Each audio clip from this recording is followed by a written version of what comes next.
அஸ்ஸலாமு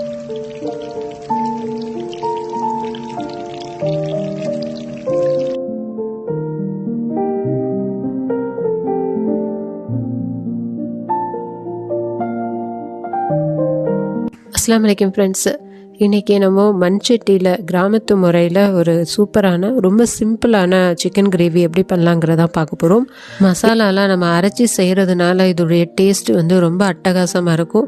இது சாதத்தோடு சாப்பிட்றதுக்கு ரொம்ப சூப்பராக இருக்கும். நம்ம ஒரு சாதத்தோடு மட்டும் கிடையாது, இட்லி, தோசை, சப்பாத்தின்னு நம்ம எது கூட வச்சு சாப்பிட்டாலும் டேஸ்ட்டு ரொம்ப அட்டகாசமாக இருக்கும். கண்டிப்பாக ஒரு தடவை ட்ரை பண்ணி பாருங்கள். இது எப்படி பண்ணலான்னு நம்ம பார்க்குறதுக்கு முன்னாடி இதான் ஃபர்ஸ்ட் டைம் நம்ம சேனலை பார்க்குறீங்க அப்படின்னா ஹசீஸ் ரெசிபீஸ் தமிழை சப்ஸ்கிரைப் பண்ணாதவங்க சப்ஸ்கிரைப் பண்ணிக்கோங்க ஃப்ரெண்ட்ஸ். பக்கத்துள்ள பெல் ஐக்கானையும் கிளிக் பண்ணிக்கோங்க, ஆளுங்கிற ஆப்ஷனையும் கிளிக் பண்ணிக்கோங்க. அப்போ தான் நான் போடக்கூடிய எல்லா வீடியோஸும் உங்களுக்கு உடனே வரும், நீங்கள் மிஸ் பண்ணாமல் பார்க்க முடியும். நம்ம இப்போ எப்படி பண்ணலாங்கிறத பார்க்கலாம். இப்போ நம்ம இந்த கிரேவி பண்ணுறதுக்கு நான் 1/2 கிலோ அளவுக்கு சிக்கன் எடுத்திருக்கேன். இப்போ இதை நல்லா வாஷ் பண்ணிவிட்டு இப்போ நம்ம அதை வச்சிடலாம். இது ஒரு பக்கம் இருக்கட்டும். இதுக்கு தேவையான மசாலாவை நம்ம இப்போ ரெடி பண்ணிக்கிடலாம். இப்போ 1 இன்ச் அளவுக்கு பட்டை எடுத்துக்கலாம், 1 பீஸ் வந்து கல்பாசி, 2 கிராம்பு, கிராம்பு அதிகமாக சேர்க்கக்கூடாது, 2 ஏலக்காய், அப்புறம் 1 ஸ்பூன் அளவுக்கு ஜீரகம், 3/4 ஸ்பூன் அளவுக்கு மிளகு ஆட் பண்ணிக்கலாம், 1/2 ஸ்பூன் அளவுக்கு சோம்பு ஆட் பண்ணிக்கோங்க, ஒரு 8 மிளகாய் வந்து நான் ஆட் பண்ணுறேன். உங்கள் காரத்துக்கு ஏற்ற மாதிரி நீங்கள் இதை ஆட் பண்ணிக்கலாம். கொஞ்சமாக வந்து மஞ்சள் உடச்சி ஆட் பண்ணியிருக்கேன், முழு மஞ்சள்.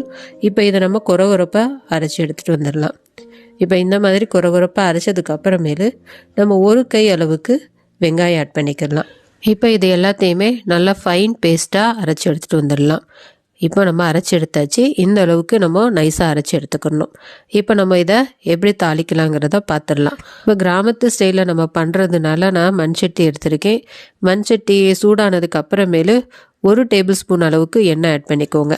எண்ணெய் நல்லா சூடானதுக்கு அப்புறமேலு ஹோல் கரம் மசாலா ஆட் பண்ணிக்கலாம். 1 பட்டை, 1 பிரியாணி இலை, 1 கல்பாசி, 1/2 ஸ்பூன் அளவுக்கு சோம்பு ஆட் பண்ணிக்கலாம். இப்போ அது நல்லா பொரிஞ்சதுக்கு அப்புறமேலு 2 மீடியம் சைஸ் வெங்காயம் குட்டியாக கட் பண்ணியிருக்கேன். இப்போ நம்ம அதை ஆட் பண்ணிக்கலாம்.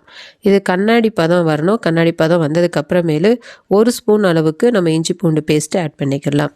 இஞ்சி பூண்டு பேஸ்ட்டுடைய பச்சை வாசனை போகிற அளவுக்கு லேசாக வதக்கிக்கலாம். அது வதங்கினதுக்கு அப்புறமேலு 1 மீடியம் சைஸ் தக்காளி நம்ம இப்போ ஆட் பண்ணிக்கலாம். தக்காளி ஓரளவுக்கு நல்லா வதங்கி எண்ணெய் பிரிஞ்சு வரணும், அது வரைக்கும் நம்ம வெயிட் பண்ணலாம். இப்போ ஓரளவுக்கு தக்காளி மசிஞ்சு வந்திருக்கு. இந்த அளவு வதங்கினா போதும். இப்போ நம்ம அரைச்ச மசாலாவை ஆட் பண்ணிக்கலாம். மசாலாவுடைய பச்சை வாசனை போகிற அளவுக்கு நல்லா வதக்கிக்கலாம்.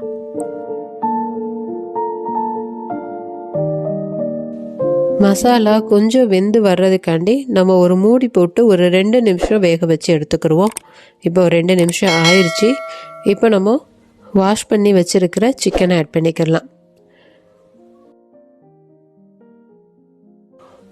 அதுக்கு தேவையான உப்பும் வந்து ஆட் பண்ணிக்கோங்க. உப்பு ஆட் பண்ணிவிட்டு நல்லா மிக்ஸ் பண்ணி விட்டுக்கலாம். தண்ணி எதுவுமே ஆட் பண்ணக்கூடாது. நமக்கு சிக்கன் வந்து மசாலாலேயே வேகணும். சிக்கன்லேருந்து கொஞ்சம் தண்ணி வரும், அதனால் இப்போ நீங்கள் தண்ணி ஊற்ற வேண்டாம். இப்போ ஒரு 5 நிமிஷம் நம்ம இதை ஒரு மூடி போட்டு மூடி வச்சு நம்ம வேக வைப்போம். 5 நிமிஷம் ஆயிடுச்சு.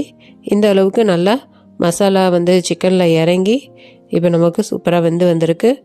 நம்ம இனி தேவையான அளவு தண்ணி ஊற்றிக்கலாம். நான் மிக்ஸி ஜாரை கழுவுன தண்ணி வந்து இப்போ ஆட் பண்ணுறேன். ரொம்ப தண்ணி ஊற்ற வேண்டாம், நமக்கு வந்து சிக்கன்லேருந்து தண்ணி வரும். அதனால் இந்த அளவு இருந்துச்சு அப்படின்னா சரியாக இருக்கும்.